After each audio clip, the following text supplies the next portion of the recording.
वंदे पुरुषोत्तमम। परम प्रेममय श्री श्री ठाकुर अनुकूल चंद्र जी के अन्यतम प्रिय भक्त थे अतुल चंद्र भट्टाचार्य। कर्म जीवन पवना से दूर लिए जा रहा था उन्हें। विरह विच्छेद कातर भक्त ने प्रेमाश्रु धारा लिए श्री हस्तलिखित अमृत निर्देश के लिए प्रार्थना की, जिससे वे निरंतर दिव्य भावधारा से अनुप्राणित रह सकें। बंगला 1316 साल 22 वर्ष की उम्र में श्री श्री ठाकुर ने एक रात में अपनी अमृत निस्यंदी स्वतः उत्सारी वाणी लिपिबद्ध की। आखिर भक्त की प्रार्थना ने पृथ्वी पर मंदाकिनी की पुण्य धारा बहा दी, जो केवल भक्त को ही नहीं अपितु हर मनुष्य को युग युग में संजीवित किए रहेगी।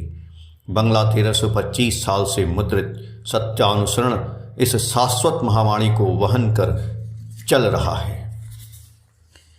अर्थ, मान, यश इत्यादि पाने की आशा में मुझे ठाकुर बनाकर भक्त मत बनो। सावधान हो जाओ, ठगे जाओगे। तुम्हारा ठाकुरत्व न जागने पर कोई तुम्हारा केंद्र भी नहीं, ठाकुर भी नहीं। धोखा देने पर धोखे में पड़ोगे।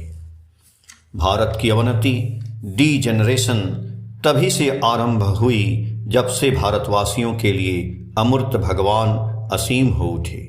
ऋषियों को छोड़कर ऋषिवाद की उपासना आरंभ हुई। भारत यदि भविष्यत कल्याण का आवाहन करना चाहते हो तो संप्रदायगत विरोध को भूलकर जगत के पूर्व गुरुओं के प्रति श्रद्धा संपन्न रहो और अपने मूर्त एवं जीवंत गुरु या भगवान में आसक्त अटैच्ड हो जाओ एवं उन्हें ही स्वीकार करो जो उनसे प्रेम करते हैं। कारण पूर्ववर्ती को अधिकार करके ही परिवर्ती का आविर्भाव होता है। सत्यानुसरण।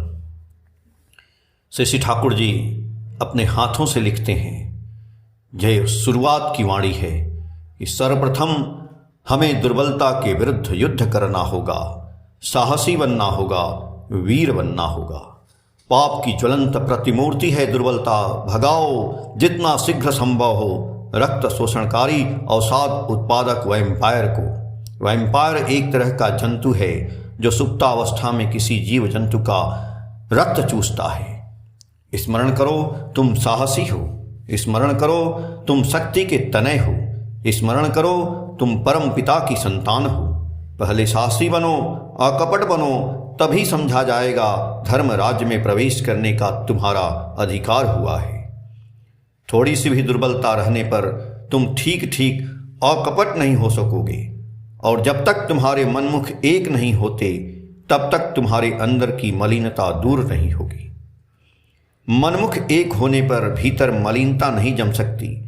गुप्त मैल भाषा के जरिए निकल पड़ते हैं। पाप उसके अंदर जाकर घर नहीं बना सकता है। विफलता दुर्बलता नहीं है, बल्कि चेष्टा न करना ही है दुर्बलता।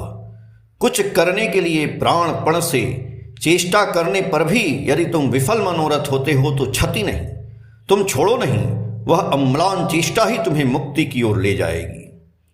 दुर्बल मन चिरकाल ही संदिग्ध रहता है। वह कभी भी निर्भर नहीं कर सकता, विश्वास खो बैठता है। इसीलिए प्रायः रुग्ण, कुटिल, इंद्रिय परवश होता है। उसके लिए सारा जीवन ज्वालामय है। अंत में अशांति में सुख दुख डूब जाता है। क्या सुख है क्या दुख है नहीं कह सकता। पूछे जाने पर कहता है अच्छा हूं, पर रहती है अशांति। अवसाद से जीवन क्षय होता रहता है।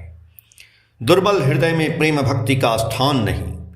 दूसरे की दुर्दशा देख, दूसरे की व्यथा देख, दूसरे की मृत्यु देख, अपनी दुर्दशा व्यथा या मृत्यु की आशंका कर भग्न हो पड़ना, निराश होना या रोकर आकुल होना, ये सभी दुर्बलताएं हैं। जो शक्तिमान हैं वे चाहे जो भी करें, उनकी नज़र रहती है निराकरण की ओर, जिससे उन सभी अवस्थाओं में कोई विध्वस्त न हो। प्रेम के साथ उसके ही उपाय की चिंता करना बुद्ध देव को जैसा हुआ था, वही है सबल हृदय का दृष्टांत। तुम मत कहो कि तुम भीरू हो, मत कहो कि तुम कापुरुष हो, मत कहो कि तुम दुराशय हो। पिता की ओर देखो, आवेग सहित बोलो, हे पिता, मैं तुम्हारी ही संतान हूँ। मुझ में अब जड़ता नहीं, दुर्बलता नहीं, मैं आपका पुरुष नहीं, तुम्हें भूल कर मैं अब नरक की ओर नहीं दौड़ूंगा और तुम्हारी ज्योति की ओर पीठ फेर कर अंधकार अंधकार कह चित्कार नहीं करूंगा। सत्यानुसरण से पेज संख्या 3, 4, 5, 6, 7, 8, 9, 10, 11। जय गुरु।